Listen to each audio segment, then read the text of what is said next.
पूरे सदन को ये मालूम है कि बाबा साहब डॉक्टर अंबेडकर के देहांत के बाद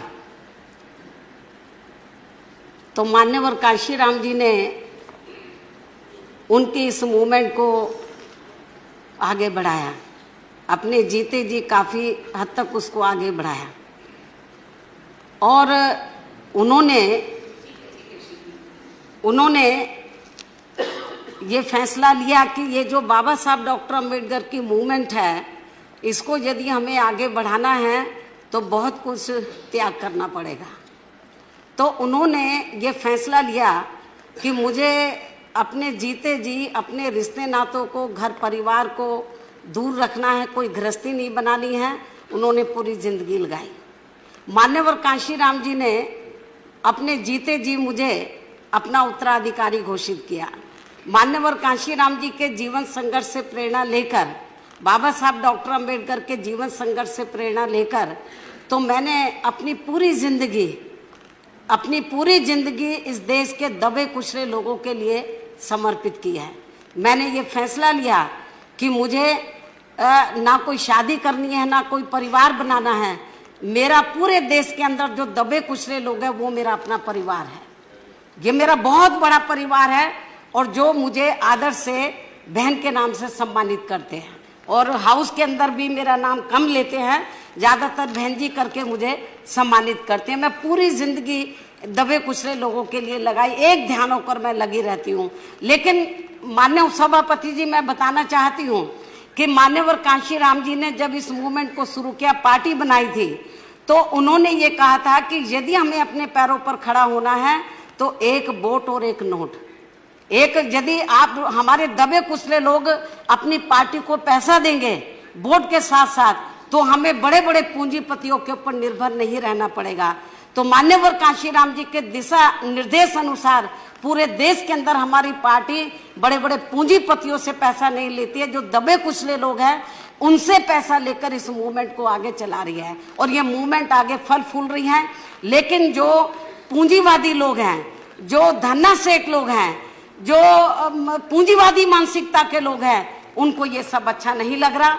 और खास तौर से उत्तर प्रदेश जो आबादी के हिसाब से देश का सबसे बड़ा प्रदेश है, और वहां पर जब उत्तर प्रदेश के लोग पार्टी का संगठन वहां भी चला रहे, पूरे देश के अंदर वो आर्थिक मदद देते हैं। और जब मेरा माननीय उपसभापति जी, मैं बताना चाहती हूँ, जब मेरा जन्मदिन होता है 15 जनवरी को, तो पूरे देश के अंदर तो बहुजन समाज पार्टी के लोग इसे आर्थिक दिवस के रूप में मनाते हैं। मैंने अपने लोगों को बोला, मुझे सोने चांदी मत दो, गहने मत दो, मुझे कीमती ऑर्नामेंट वो गिफ्ट मत दो, आपको जो भी कुछ देना पार्टी को आर्थिक सहयोग दो। आर्थिक सहयोग दिवस के रूप में मेरा जन्मदिन बनाते हैं। और पूरे देश के अंदर अभी यूपी में चुनाव के लिए कुछ समय बचा है, पूरे उत्तर प्रदेश के अंदर थोड़ा थोड़ा धन इकट्ठा करके वो पार्टी को देते हैं। लेकिन वहां पर जो भारतीय जनता पार्टी जो वहां पर सत्ता के सपने देख रही है, उनको ये सब अच्छा नहीं लग रहा।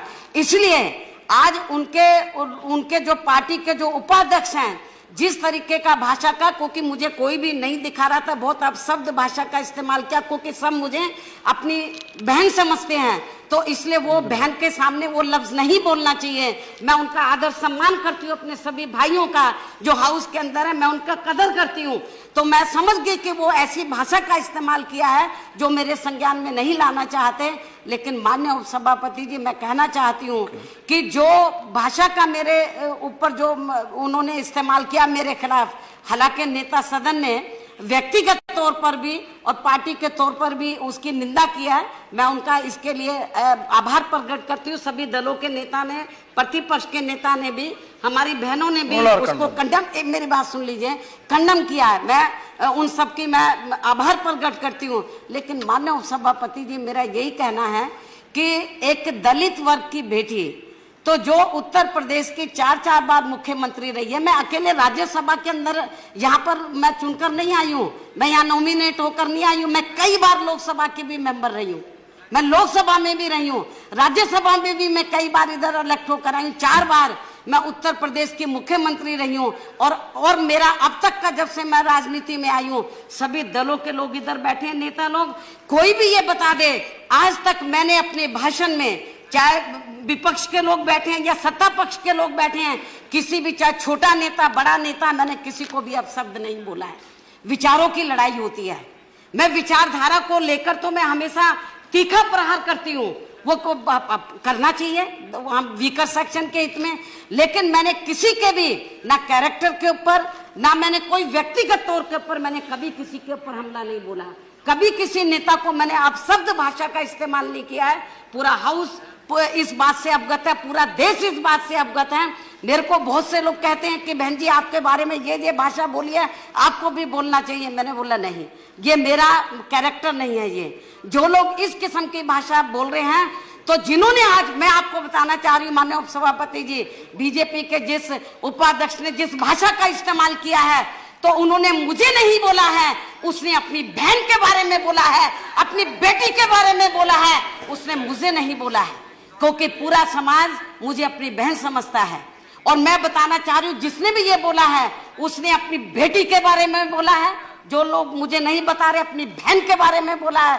और ये जो उसने शब्द का इस्तेमाल किया है, तो पूरा देश मेरे ख्याल बीजेपी को कभी माफ नहीं करेगा, क्योंकि जो और दलित वर्ग के लोग, ये तो सोचना चाहिए था बीजेपी के उपाध्यक्ष को, एक तरफ गुजरात में आग लगी हुई है, अभी वहां पे मामला ठंडा नहीं हुआ है, दलित वर्ग के लोग कितने दुखी हैं, किस तरीके से उनका उत्पीड़न किया गया गुजरात के अंदर। और इतना नहीं, मुझे तो लग रहा था जब केंद्र में, एक मिनट, जब बीजेपी के नेतृत्व में सरकार बनी थी, जब इस सरकार के एक मंत्री ने कहा था कि दलितों को जानवरों की संज्ञा तक दे दी थी, उनको कुत्तों तक कह दिया था, लेकिन इस सरकार ने उस मंत्री को नहीं हटाया, मंत्री आज तक भी बना हुआ है। तो tomorrow we are having discussion on that. भारतीय जनता पार्टी और उनकी सरकार को ये tomorrow we are tomorrow we have discussion on that. एक minute, we are discussing that tomorrow. आगे बढ़ना है, आप लोगों को दलितों का मान सम्मान का ध्यान रखना है। तो मैं समझती हूँ कि इस किस्म के लोगों के ऊपर आपको लगाम लगानी चाहिए।